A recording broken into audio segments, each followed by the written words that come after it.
Okay, so with what is going on right now, a lot of people now are trying to renew their old blue passports.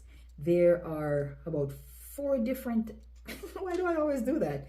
Four different types of old blue passports, two hardcovers, and then the big blue one, which I posted in another video.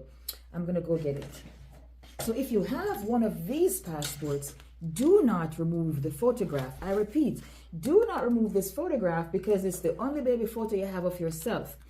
You will get the passport back after it has been renewed.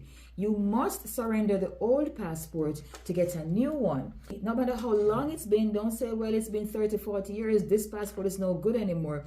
As long as it does not have cancel stamp in it, it is still good. You may bring it in for a renewal. And as I'm on this topic, if you don't have one of them passports here, please renew it now. Because with what's going on right now, anyway, whether you're a citizen, green card holder, or out of status entirely and still have this, you need for come get it renewed now. 876 document is here to help as long as you need us. That's the only way we help. If you contact us for help, we will definitely help you. Renew this one, renew the hardcover one, but again, do not take out the photograph out of it. Make the picture stay. You will get back the old passport. All right, thanks for watching.